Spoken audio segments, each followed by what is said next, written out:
Okay, so here we have a new section. Now 4.1 is not in a unit test. This is the material that is going to be a little bit new for the final. So I want to get through these topics, 4.1, 4.2, and 4.3. But before I actually start 4.1, I just want to go through some of the basics.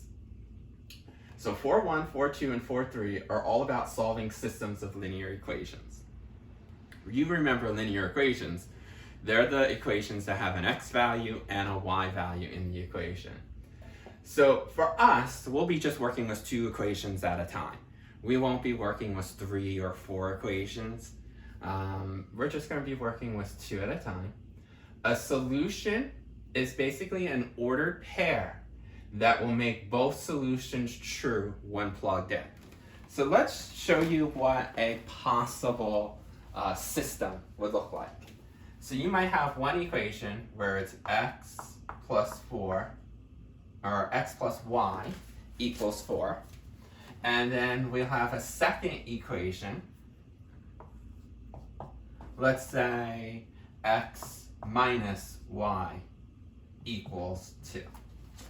Now if you remember, ordered pair just means that we have an x value and a y value. Remember when we had this coordinate system where we have the ordered pair, x value goes here and a y value goes here? We need to see if there's any ordered pairs that will make not only the top true, but also the bottom equation true. So you might say, well, I know 2 plus 2 will equal 4. And you're correct, that would be a solution for the top equation. But would that also be a solution for the bottom equation? No. 2 minus 2 is 0, not 2. So it might be true here, but it's false here. Or let's say, I know that 4 minus 2 will equal 2. Right? But then when I plug in that here, 4 plus 2, no, that's not a true statement. You're trying to think of what would make this true and this true at the same time. Now, instead of us just trying to randomly guess to see, well, could it be 0 and 4? Can it be 1 and 5? You could be here all day. Because not only that, you could be working with negative numbers. You know that a negative 3 and a 7 would still be positive 4. And just because negative 3 and a 7, you might have it as 7 and negative 3. So instead of us trying to guess and rearrange, we have 3 different methods of solving. So let's discuss the 3 different methods. Method 1 is called graphing method. Now the graphing method is not the method I prefer, but I still want to give you notes on that just because there might be someone who likes the graphing method. And the graphing method, we're going to learn that in 4.1. Basically, the graphing method says take those 2 equations that we had on here, find x and y intercepts, graph them, and see if your lines intersect. If your lines intersect, whatever the intersection is, that's your solution. That's the one point that both graphs share at the same time. Any other point, only maybe one graph has it, the other one doesn't. Where they intersect is where they both share. But occasionally we're going to get 2 lines that will never intersect. Let me make that a little better looking. These are parallel lines. Parallel lines are 2 lines that never ever intersect. They stay the same distance from each other. This would have then no solution. So we're going to be working with problems that could have one solution, which is the order pair. Whatever this coordinate is, that's your solution. We could be working with no solutions. So if you get a graph that looks like this, it'd be no solutions. Or we can be working with infinite number of solutions. Now, infinite number of solutions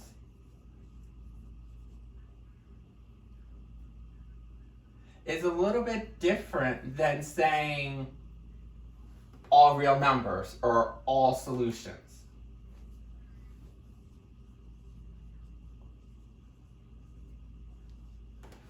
We kind of talked about the difference between all real and infinite.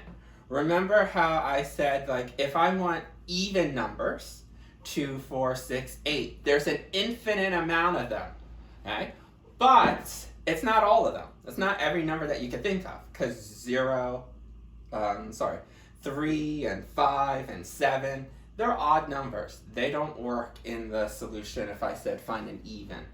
So infinite just means that there's a certain pattern that can go on and on forever. Now, to see that visually in the graphing method, they would graph as one line, and then your second line would happen to be the exact same line. It graphs right on top of it. So in actuality, you won't have two separate lines, you would have one line. Okay, so the graphing method is basically where we're going to graph the equations and see what the two lines look like. If you have it intersecting, just whatever that ordered pair is. If it's non-intersecting, but always will be equal distance from each other, parallel, no solution. And if it graphs as the same line, then we would say it's infinite. Means that we have more than one answer, it's just not all solutions because it has to fall on this line to be a solution. Now the problem with the graphing method is that not everyone is a good grapher. And remember, we're doing intersections to find the point.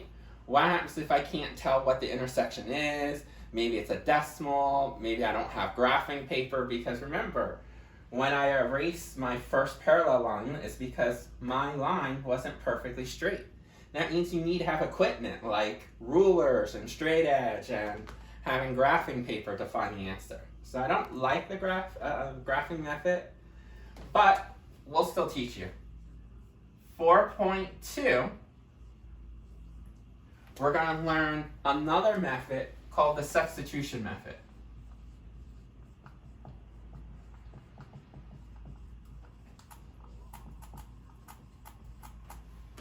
Now, what's good about the substitution method is that we have no graphing at all. Substitution method is just plugging one equation into another equation.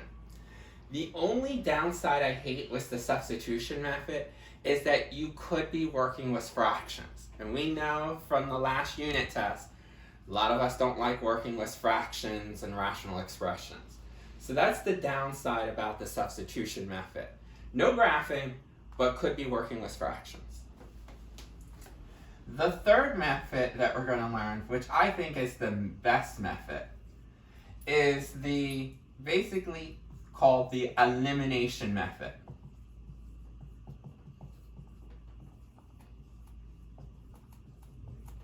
When I do the elimination method, basically I'm going to try to find a common denominator secretly. It's a fancy way of me not working with any fractions. So that's why I like the elimination the best. Okay? So what we're going to do is we're going to take you problems going through the graphing method, the substitution method, and elimination, the same problems. So you can decide on your own, hey, I like to do it the graphing method, or hey, I like to do it as the substitution method or the elimination method. Because even if it says do graphing method, you can still check your answer by doing the elimination method, just to make sure, okay, if I got the answer here, I should get the same answer using the graphing method, because each one of them produces the same answer. Let's go back to our guy that we were working with earlier.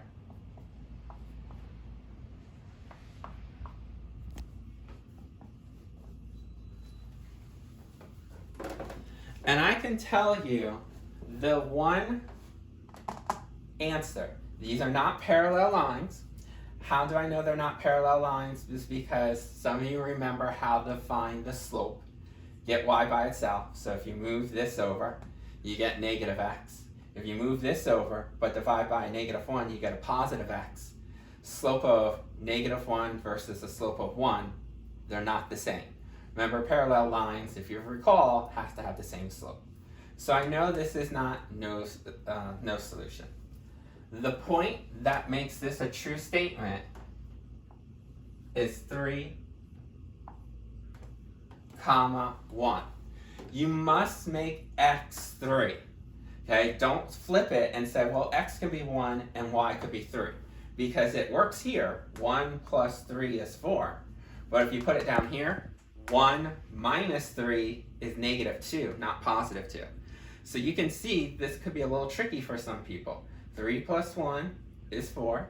3 plus 1, or 3 minus 1 is 2. This is going to be your solution.